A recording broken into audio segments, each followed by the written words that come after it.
Bonjour à tous, bienvenue sur SVM6, donc toujours en référence à l'émission Le meilleur forgeron qui passe sur la 17 en ce moment. On va continuer avec les couteaux. Donc on a vu comment on pouvait faire une lame avec le premier tuto, avec une partie de la lame en acier damascé. Et puis donc maintenant on va voir comment on peut faire un couteau comme ceci, de ce style là, avec le manche, et on utilisera pour le manche, on va utiliser le Blender Kit. Donc Blender Kit, c'est cette application, cet add-on qui permet d'aller chercher directement des textures, des textures, voilà, des matériaux, pour les appliquer sur des surfaces, tout simplement comme je viens de le faire là. Vous verrez qu'on peut s'amuser avec, on peut les modifier, on peut, donc là, par exemple, cette texture là, je l'ai fait briller alors qu'elle ne brillait pas, donc on peut s'en servir et aller ici, donc ici dans Shading, pour modifier les éléments, et puis voilà, revoir ce qu'on a envie de revoir. Alors c'est parti pour cette pour cette modélisation. Je repars sur la version 2.93 de Blender, et c'est parti. Voilà, on est sur la version 2.93 de Blender. Un clic droit dans la fenêtre, N, je ferme tout pour retirer ça, et je vais directement aller chercher ajouter mèche. Je vais aller chercher donc un cube. Voilà. Je fais un SY pour réduire légèrement l'épaisseur, pas trop mais légèrement, voilà. Puis un SX, je l'agrandis comme ceci à peu près.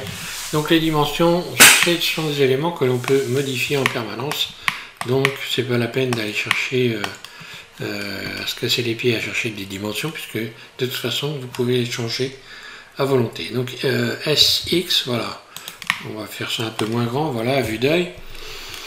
Je vais donc tout de suite en mode objet, pendant que je suis dans le mode objet ici, aller sélectionner, rechercher la subdivision de surface, voilà. Donc là je vais subdiviser 3 fois, voilà. Donc modificateur, on clique sur cette clé là, puis ensuite ajouter un modificateur et subdivision de surface. Voilà, ce qui fait que ça nous donne cette forme là. Et pendant que je vais tout de suite la lisser, je vais dans objet et lisser, voilà, comme ceci. Ici d'ailleurs je peux même aller jusqu'à 4 fois pour avoir une forme bien correcte. Et ici je vais sélectionner cette icône là et aller dans normal et auto lisser, là voilà. Après on pourra toujours modifier cette valeur si éventuellement on a des marques disgracieuses sur la surface du couteau. Donc pour le moment, la première chose à faire, c'est d'aller dans le mode edit. Donc je clique sur tab, je me mets en vue 1, je clique sur le 1 de mon pavé numérique, et je vais rajouter 3 boucles en faisant un CTRL R et en faisant tourner la roulette de ma souris. Voilà, de mettre tout doucement, de manière un clic gauche, pour libérer. Je me retrouve avec comme ceci 3 boucles. Celle-là qui est au centre, je fais Alt, un clic droit, et je vais faire une surface sur Z, SZ, pour obtenir cette forme-là. Puis je peux éventuellement sélectionner les autres. Puis je vais faire un GZ pour obtenir cette forme-là, cette fois-ci.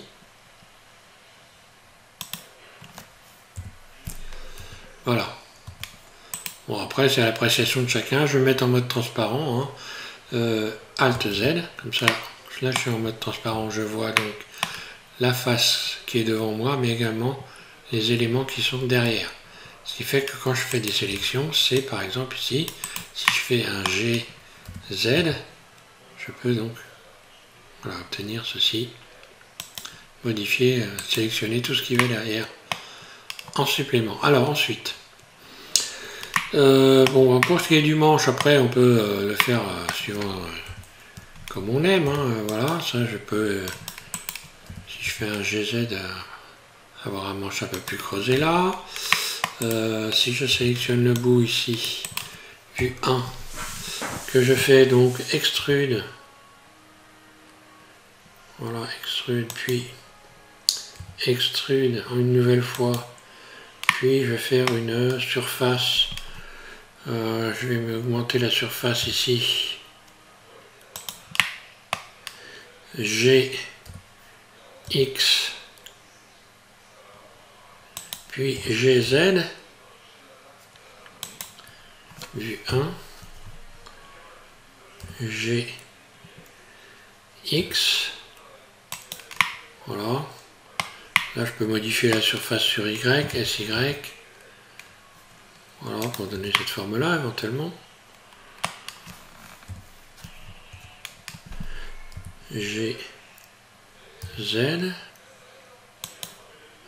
S, Z. Alors après, c'est de la sculpture, c'est un peu, chacun fait comme il aime, là. Hein.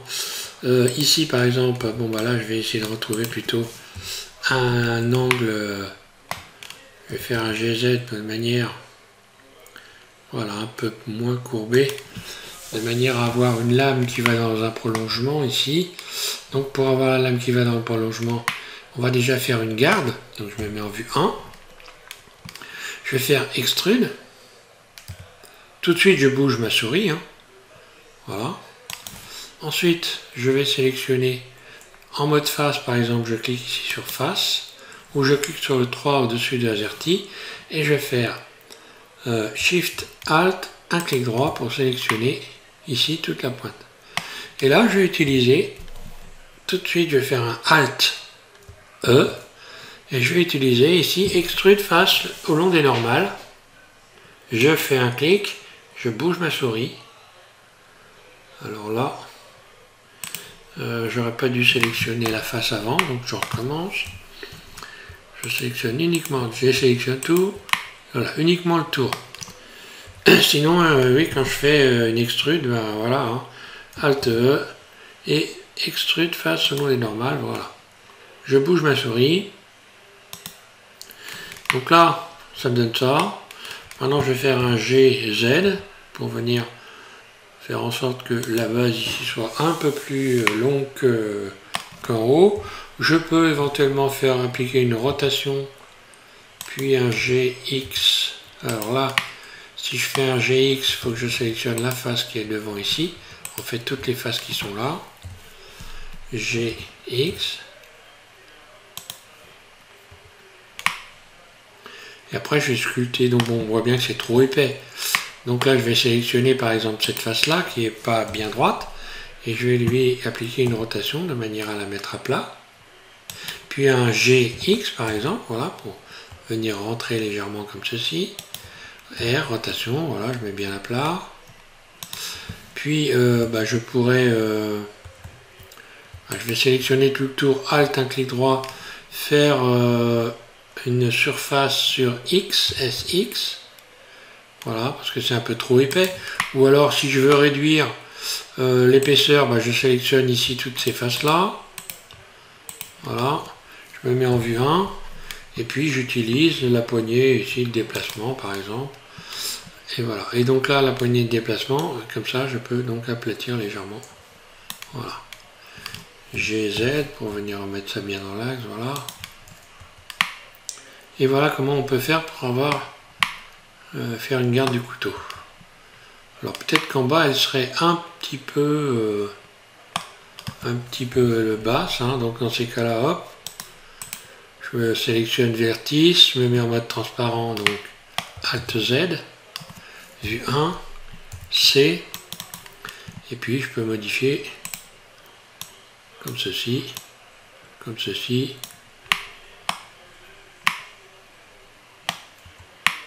Donc là on voit que j'ai déplacé les faces à l'avant, j'aurais dû déplacer cette face là, je vais y faire une petite rotation, R, GX, voilà, vue d'œil on met ça très facilement à plat. J'ai une autre solution, Alt Z, je sors du mode transparent, je vais faire un CTRL plus pour sélectionner cette première face là. Et je pourrais utiliser par exemple la boîte à outils Loop Tool. Donc moi je l'ai dans mon menu favori, mais autrement on peut faire un W, Loop Tool, puis ici je vais faire aplatir. Là, comme ça je suis sûr que tout ça est plat. Je peux modifier évidemment maintenant, si je fais un CTRL plus donc dans la sélection, je vais peut-être modifier la largeur en faisant donc un S Y, voilà, pour avoir quelque chose de pas exagérément large. Voilà. Et maintenant, on va rajouter donc une lame. Alors pour la lame, c'est extrêmement simple. Je vais prendre la face qui est là. D'ailleurs, pour qu'on voie mieux, j'aurais mieux fait de me mettre comme ça aurait été plus simple. Je vais prendre cette face-là, par exemple. Donc ma lame, il faut qu'elle soit dans le prolongement, évidemment, du manche. Hein. Donc là, je vais déplacer légèrement. Venir gonfler légèrement comme ceci. Puis, vue 1, extrude. Une première fois. Puis, extrude. Voilà, j'utilise carrément la flèche ici. Une deuxième fois. Là, je vais modifier la surface sur Y. SY. Là, pour obtenir cette forme-là. SY. Là, et on va considérer que ce sera l'épaisseur de la lame. Pourquoi pas. Et tout de suite, vue 1. Extrude. Donc là, on voit que ça ne va pas dans le bon sens. Donc j'utilise l'outil flèche, comme ceci. Là. Après, vous regarderez un couteau par rapport au manche, la taille du manche et la taille de la lame, pour qu'il y ait autant par rapport aux proportions. Hein. Donc là, à vue d'œil, comme ça, j'irai certainement réduire un peu le manche ici, qui est un peu trop long. Donc je suis en mode transparent, non, Alt Z, mode transparent, vue 1, puis mode vertice, et C, je sélectionne toute cette partie-là, et je vais modifier la longueur en faisant un SX. Là, un manche un peu moins long, ça me paraît pas trop mal. Maintenant, en ce qui concerne la largeur, je vais peut-être agrandir un peu la largeur en faisant un SZ. Là. Bon, en faisant ça, on voit bien que ici, la courbure est un peu exagérée. Donc, je vais descendre ça. Voilà, ça me paraît pas trop mal. Après, dans les formes, hein, je pourrais parfaitement, par exemple, augmenter. Ici, je vais sortir du mode transparent Alt Z. Je pourrais faire une surface sur Y pour venir gonfler le manche. Hein, si je me mets en vue de dessus, voilà, je me mets là. Si je fais un S, Y, ben voilà, je peux gonfler un peu le manche ici. Alt, un clic droit, Shift, Alt, un clic droit, S, Y. Là. Je vais lui donner éventuellement cette forme-là. Pourquoi pas.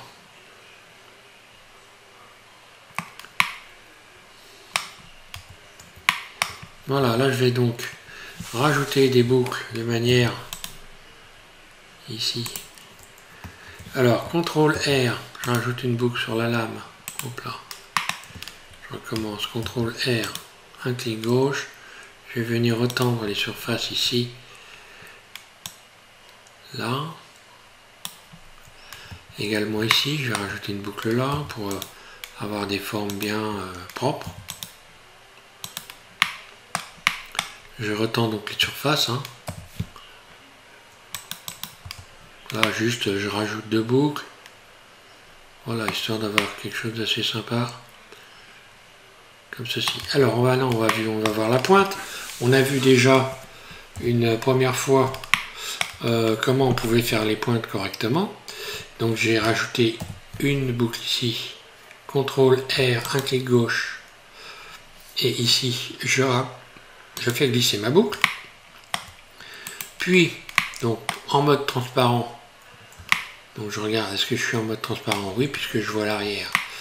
Je désélectionne tout. C, je sélectionne la pointe ici. Vue 1. Alors, je regarde si j'ai bien tout sélectionné. Et bien non. Donc là, il faut faire extrêmement attention à ne pas en oublier quand on fait des sélections. Et là, je vais faire une surface S, donc 0. Voilà. Après, je peux modifier la courbure de la lame, en haut, en bas, suivant ce que j'ai envie de faire. Disons que je vais garder ça comme ça, puis remonter ça Bah non, là je peux pas faire ça. Bon, je vais garder ça comme ça.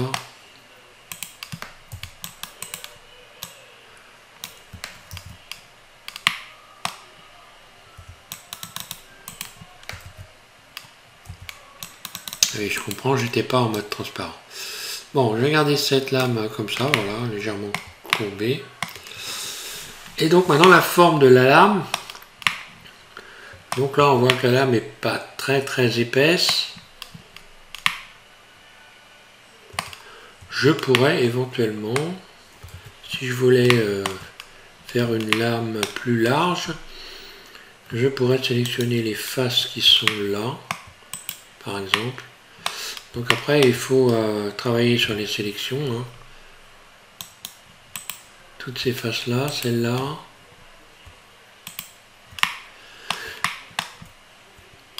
Celle-là.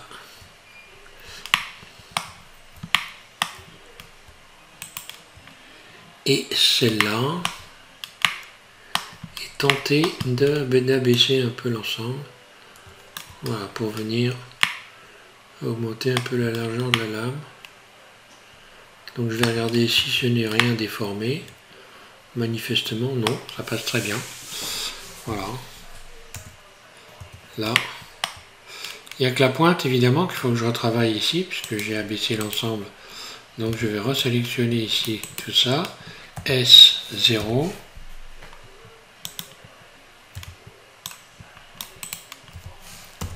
Voilà. Voilà, allez, je vais garder ça comme ça. Et maintenant, on va voir donc ici. Je vais rajouter donc à l'intérieur ici des boucles. CTRL R, j'en rajoute 2. Voilà. Ici, je vais pouvoir donc maintenant resserrer l'ensemble.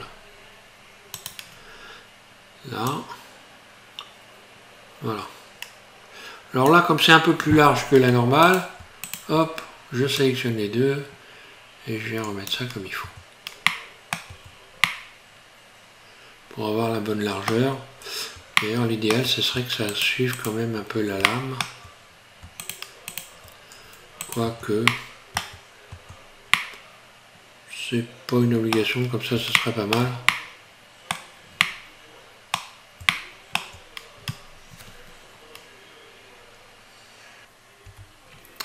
Voilà, donc on va texturer la soie. Donc la soie, cette partie donc, qui est engoncée dans les parties du manche ici, donc qui vont être en bois. Je me mets en mode face ici, donc je sélectionne ici toute cette partie-là de la lame. Je peux sélectionner également la lame complète ici.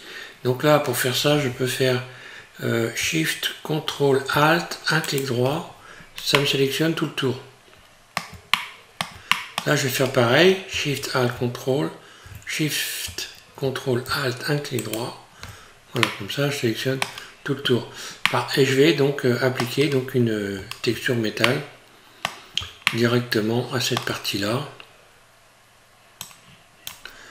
Donc je vais dans matériaux ici, nouveau, et puis je vais faire une nouvelle fois, encore, je vais refaire plus, nouveau, et là je vais mettre métallique, je bouge ma souris comme ceci, je rebaisse la rugosité, et je fais assigner.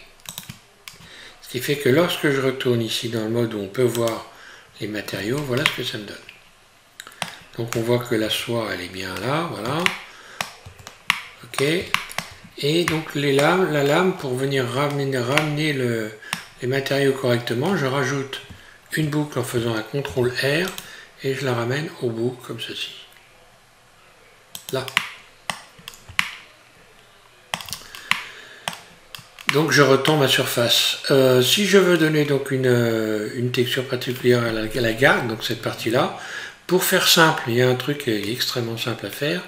Je sélectionne cette boucle-là, donc Alt, un clic droit, puis la boucle que je viens de rajouter ici, là, on va mieux le voir, là, voilà, et je vais faire V, simplement, V pour découper, je découpe V, puis ensuite je sélectionne une partie à l'intérieur, CTRL L, et comme ça, ça me permet de sélectionner toute la garde sans me casser les pieds, comme ceci.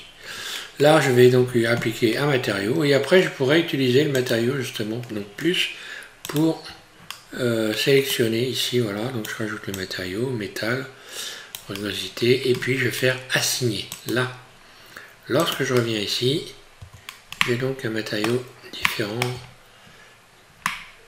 sur cette partie-là. Alors, maintenant, comme j'ai découpé, ben, je peux parfaitement ressouder le tout, hein, donc je remets en mode Edit, je sélectionne tout A, je vais faire M et je vais retirer les doublons et vous allez voir que on va avoir ici une valeur qui va s'indiquer qui sera un nombre de doublons, donc des éléments des vertices qui sont les uns sur les autres. Donc je recommence, je fais M, voilà, et by distance là, et vous voyez j'ai 39 vertices, ce qui correspond au tour ici. Voilà, maintenant je n'ai plus de doublons. Par contre on voit que faut que je retende ici à nouveau la texture, enfin le matériau, voilà, pour venir amener ça ici. Alors ce qu'il y a de bien que maintenant, c'est que là, bah oui, là forcément j'ai retiré les doublons, donc je me retrouve forcément ici avec la pointe qui s'est arrondie. Alors c'est pas compliqué, ça veut dire qu'il va falloir que je remette une boucle pour venir retendre. Mais si je fais un CTRL R, la boucle elle passe pas. Si je la fais ici, ça passe, mais si je me mets là, ça passe pas.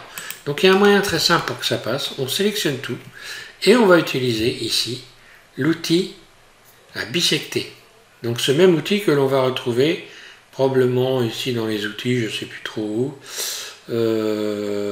ajouter dans Mesh, dans Vertex peut-être.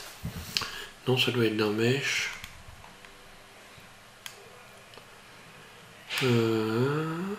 Arrête, peut-être dans Arrête, bisecter. Bisecter les faces.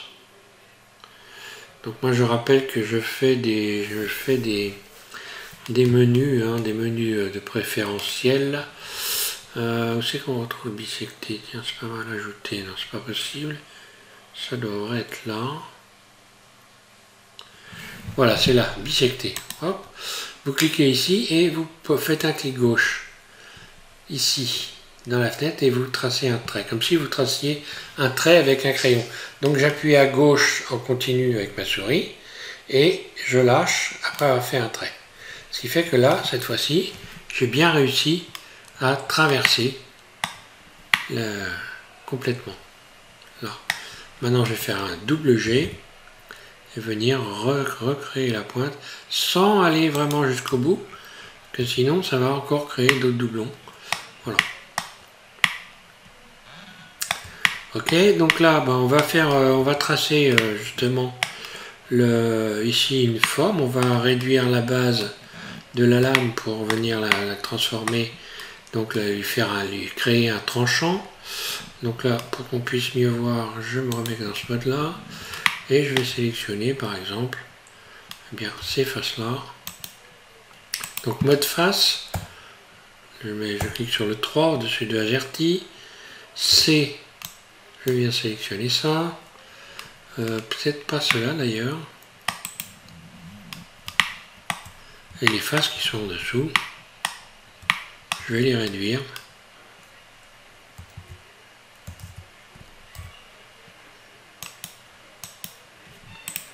Là.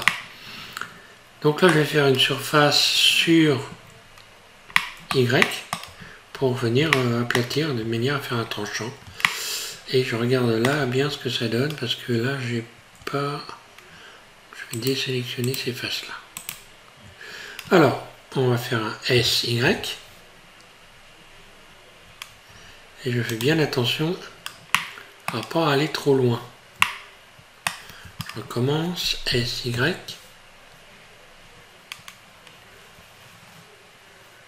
Là. Allez.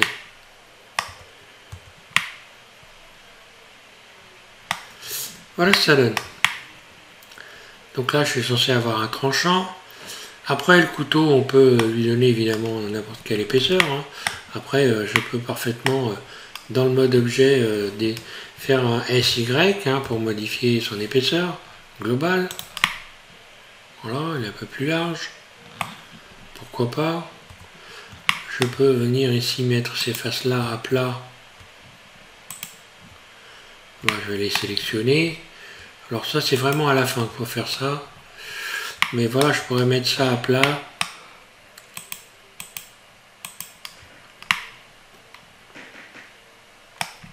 Par exemple, en faisant un I. Voilà, je fais une face interne légère, comme ça.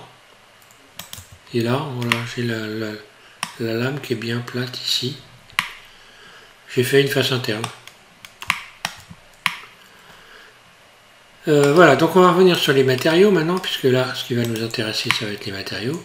Donc maintenant, on peut parfaitement tout sélectionner comme il faut. Je peux rajouter également ici une boucle qui va me permettre de créer une forme sur la lame en sélectionnant cette arête-là. Là, c'est pareil, je recommence, je vais retirer.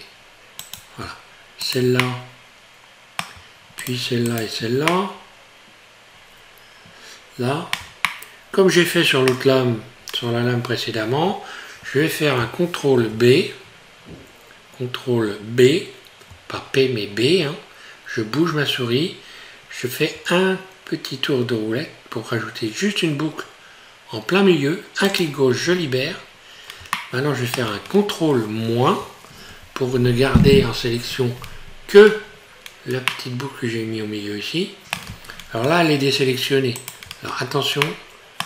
Quand on fait CTRL-, si ça se désélectionne, il faut resélectionner celle-là. Et je vais écarter l'ensemble, par exemple, ou alors je vais faire une surface sur Y, SY, voilà. Et je crée une forme comme ça.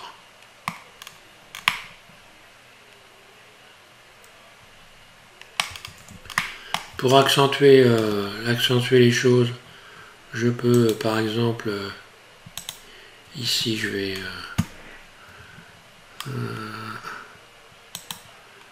voilà, je vais revenir, on va remettre à plat comme ça pour qu'on puisse bien voir. Voilà, donc là ça donne ça. Donc je pourrais sélectionner par exemple ces arêtes là.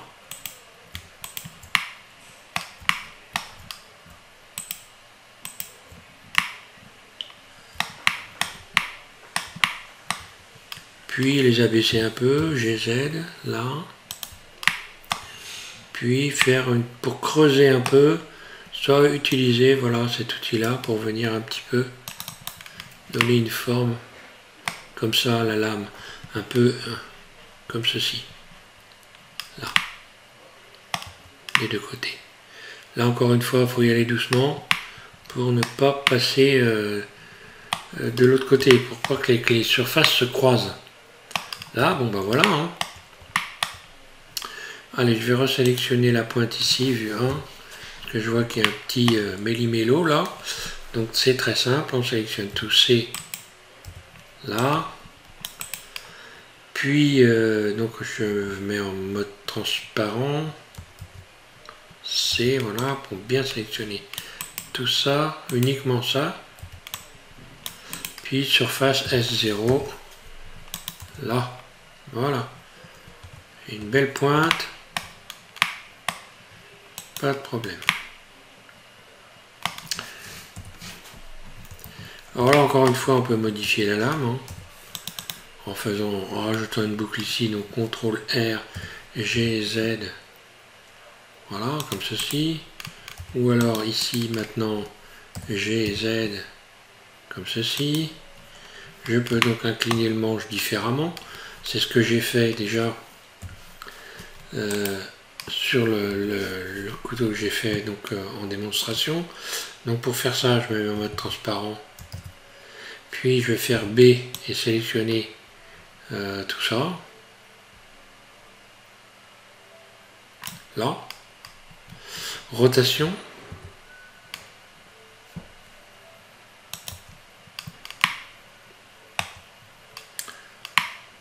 alors là ouais, j'ai oublié de sélectionner la base hein, et ça m'a donné une courbe là comme ça, bon qui est pas mal, que je peux garder hein. Des fois L'occasion fait le larron, on va dire, voilà. Là, je pourrais retendre un peu cette surface. Donc là, on est dans une phase où je fais un peaufinage, en fait. Là, Alt Z, je reviens ici. Voilà, où je vais peaufiner les éléments. Là, je ramène ça comme ça, voilà. Ok, allez, j'ai un couteau. Et maintenant, je vais sélectionner les parties blanches ici pour pouvoir donc utiliser le fameux Blender Kit. Je sélectionne une face, puis je vais dans Matériaux et je vais sélectionner ici. Voilà, comme ça m'a sélectionné tout ce qui est blanc. Voilà. Une fois que j'ai fait ça, je vais me remettre en vue 1 par exemple. Je vais réduire légèrement cette fenêtre. Je clique sur le N et donc ici je peux aller chercher donc Blender Kit. Je clique ici sur Blender Kit et ici je vais ouvrir Blender Kit, ici cette fenêtre là. Alors pour ceux qui ont installé Blender Kit, si vous n'avez rien du tout, c'est qu'il faut aller vous inscrire sur le site. Alors vous ne risquez rien à vous inscrire sur le site pour pouvoir obtenir donc la possibilité à chaque fois que vous voulez rajouter des textures, que Blender se connecte à Blender Kit. Parce que les textures ne sont pas intégrées dans Blender, mais elles sont sur un site. Alors, ce site c'est Blender Kit, voilà, tout simplement. Là, je vais cliquer sur catégorie. Là, voilà. Et je vais aller chercher Wood, puisqu'on va chercher du bois. Donc je clique sur Wood et j'attends un peu. Voilà. Ça m'ouvre cette fenêtre là, donc je vais réduire celle-là. Ça m'ouvre ici la possibilité de faire des choix. Quand je clique sur les flèches qui sont là, eh bien j'ai plein de matières en bois. Et je peux donc en choisir une qui va me plaire. Donc peu importe, je vais prendre un peu celle qui me plaît. On va prendre au hasard. Tiens, on va en prendre une justement qui va pas être forcément très facile. Alors celle-là par exemple, elle serait dans le mauvais sens. On voit bien que si je mettais le bois dans ce sens-là, ça serait pas bon. Il faudrait que je peux utiliser ce bois-là, mais il va falloir que je fasse un réglage pour que le fil du bois soit dans le bon sens. Alors juste pour qu'on puisse le voir, je vais le faire. Mais par contre, si je prends donc un matériau qui a le fil dans le bon sens, il va se positionner correctement. Si je prenais ça par exemple, voilà, ça serait dans le bon sens ici, le fil, ça me donnerait des traits dans ce sens-là. Celui-là serait bon s'il serait dans le bon sens. Celui-là serait pas dans le bon sens. Celui-là non plus, il faudrait que je le retourne. Donc on va faire, tiens, allez, on va utiliser celui-là, pourquoi pas. Ouais, celui-là c'est joli, ça ressemble un peu à du noyer. Allez, c'est parti, je clique dessus et j'attends. Alors là, on va voir ici, ça charge. Donc là, on est bon, l'appareil, mon ordinateur s'est connecté à Blender Kit et on voit donc un chargement. J'attends et la surface que j'ai sélectionnée va se recouvrir de la matière que j'ai sélectionnée, donc celle-là. Donc on attend, ça peut prendre un certain temps. On voit bien que ça charge ici, là vous avez on voit bien sur le manche, ici. Voilà, là on arrive au bout, donc ça va forcément se texturer. Voilà. Bon, alors là, c'est pas très beau. Alors maintenant, qu'est-ce qu'on peut faire? Est-ce qu'on peut modifier? Mais évidemment, on peut modifier. Exactement comme si on utilisait n'importe quelle autre texture. Donc cette fenêtre-là, je peux la fermer parce qu'elle me casse les pieds. Je clique sur l'œil qui est ici, ça cache tout. Là. Et maintenant, je vais ouvrir le shading. Non, pas le shading, l'UV Editing ici. Voilà. On voit donc bien la texture et on voit ici, là, le manche. Je me mets dans le mode matériaux, là, pour voir clair. Et voilà. Et donc, maintenant, je vais sélectionner ici A, tous ces éléments-là qui correspondent à ces éléments-là. Donc, grosso modo, pour ceux qui ne savent pas comment ça marche, on va imaginer, vous imaginez que ça, c'est un pot de peinture, et qu'en fait, vous allez faire une sélection dans cette fenêtre-là. Cette sélection va s'afficher dans cette fenêtre-là, et c'est un peu comme si vous allez tremper dans ce pot de peinture ce que vous avez sélectionné ici, qui est ici. Voilà. Donc là, si je fais une surface S, je modifie la surface. Regardez ce qui se passe. On voit donc qu'il y a une modification. Donc maintenant, pour retrouver le fil dans le bon sens, je vais faire une rotation, par exemple R90, là. Donc là, je retrouve le bois dans le bon sens, surface, donc je peux bouger tous les éléments ici, hein, dans cette fenêtre-là, G, venir les positionner comme ceci, surface, et là, bah, je vais faire en sorte que ça soit agréable à regarder. Est-ce que c'est possible d'avoir une belle surface bien agencée? C'est pas terrible. Je vais faire un S, allez, un SX.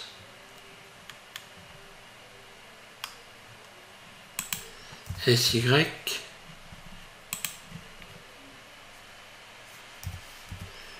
Et je vais chercher, donc voir si je peux améliorer les choses. Donc avec cette texture, apparemment pas grand chose, hein. Ce qu'on va obtenir, c'est ça, c'est quand même pas terrible. Donc je vais aller rechercher un autre matériau carrément. Je peux revenir donc par exemple ici dans la fenêtre layout là. Voilà. Je recommence, je clique sur l'œil ici pour revoir les matériaux. Et je vais aller chercher quelque chose qui va peut-être être un peu plus neutre. Ou alors que les fils seront dans le bon sens. Allez, on va en chercher un où les fils sont dans le bon sens. Les fils du bois. Un qui soit sympa à voir, évidemment.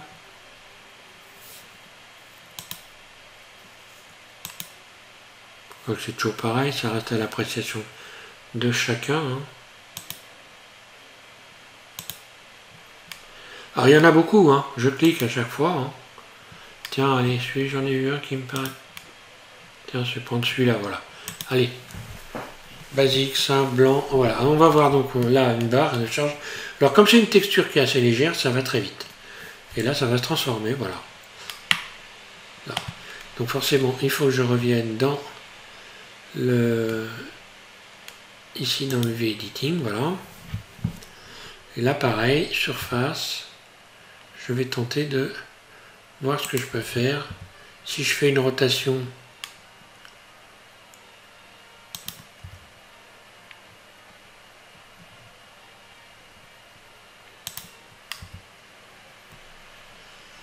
Je vais tenter de déplacer.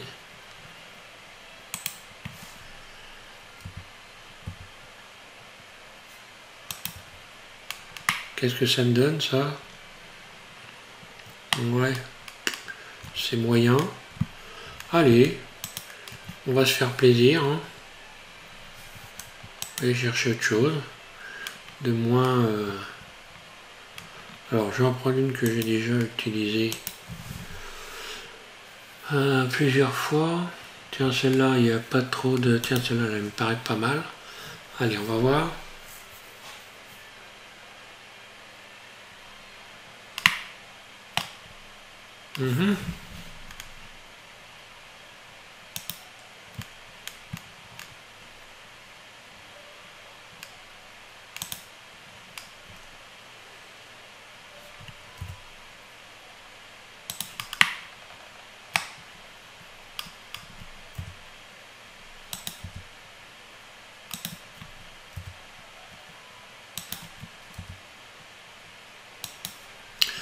Alors après j'ai une solution, je vais tenter d'utiliser ici justement UVS Square, là, on va voir ce que ça va donner, UVS Square, R, G, non ça ne le fait pas. Je vais changer donc tout simplement de mode de projection. Voilà. Donc là, voilà. Ben, j'aurais dû le faire avant, je n'y ai pas pensé, désolé, mais bon, voilà. C'est ce que j'aurais dû faire. Projection cubique. On va voir que ça va être déjà beaucoup mieux. Surface. On va tenter autre chose. Par rapport à la vue, aux limites de la vue. Ben voilà. Tout simplement, voilà ce que j'aurais dû choisir depuis le début. Voilà. Désolé, mais ça fait un petit bout de temps que je ne me suis pas amusé à texturer, donc j'aurais pu faire ça. On peut... donc je vais revenir, aller rechercher donc une nouvelle fois les textures précédentes, hein, voilà, les matériaux précédents. Je reclique sur l'œil ici, je vais revenir un peu en arrière, et j'avais pris, donc si ma mémoire est bonne, lequel j'avais pris, je devrais retrouver ça quelque part là. Non, donc c'est plutôt par là.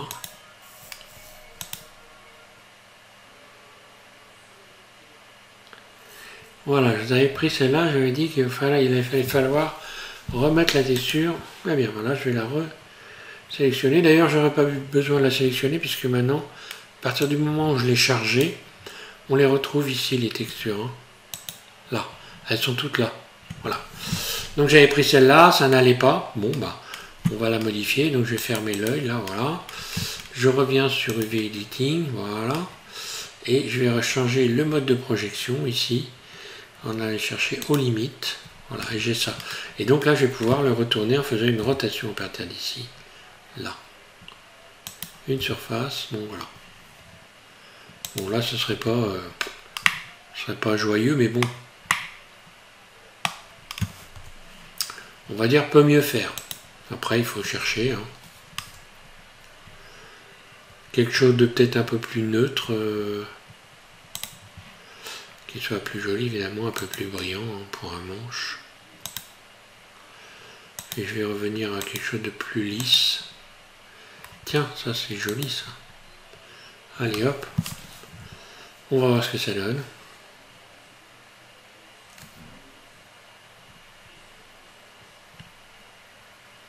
Donc celui-là, comme je l'ai pâté, voilà, c'est pas mal ça. Comme je l'ai pâté, alors je vais changer de mode d'application. Hein. Donc je retourne dans UV Editing. Le mode d'application, je me mets en vue 1 ici. Par rapport à la vue, hein, aux limites de la vue, là.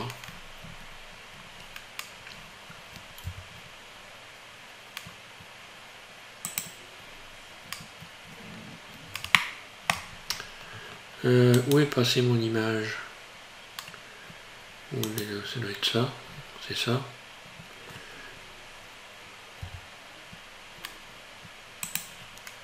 Oh oh.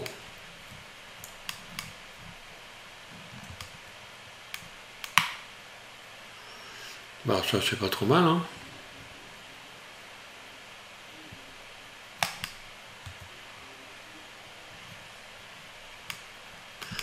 Alors j'allais voir ce qui se passe parce que là je vois qu'il y a un bidouille côté application.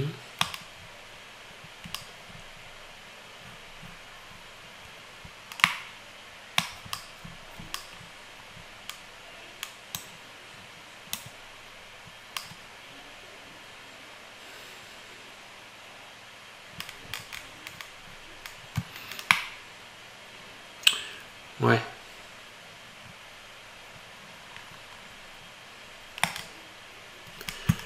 Allez, je vais aller changer.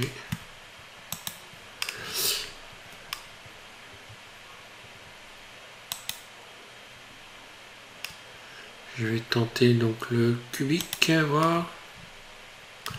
Vue 1. Surface. Ouais, non. Le mieux c'est quand même aux limites de la vue. Ouais. Ouais, c'est pas mal ça. Allez, regardez ça. Donc bon, vous voyez, c'était juste pour vous faire voir qu'on peut, en bidouillant un petit peu, modifier les matériaux donc, qui sont proposés sur BlenderKit. On peut donc les ajuster. Hein.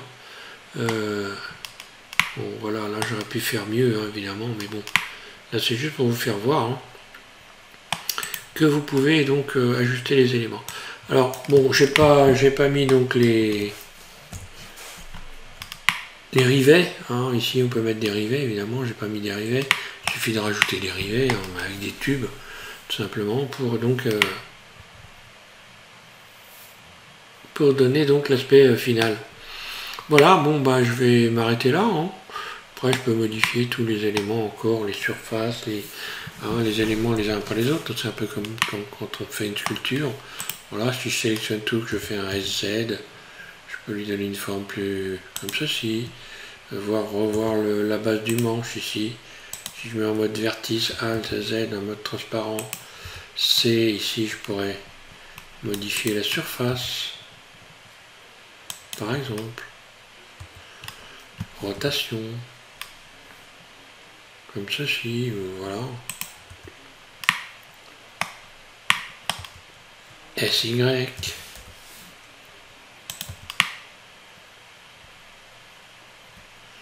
Après on peut, voilà. Il faut jouer un peu avec les formes, hein. C'est ça qui est amusant, voilà. Allez, je m'arrête là, parce qu'après ça va être un petit peu long. Je vous remercie à tous de suivre SVM6, et puis donc, je vais essayer de trouver d'autres... je vais regarder l'émission, et puis s'il y a des choses qui m'intéressent. Je pense qu'on va faire un glaive. J'ai vu qu'ils avaient donc forgé des glaives. Je trouvais ça pas trop moche, avec une lame qui a une forme un peu particulière pour le glaive. Donc je vais faire ça pour le prochain tuto, oui. Voilà, merci à tous de suivre SVM6, et amusez-vous bien.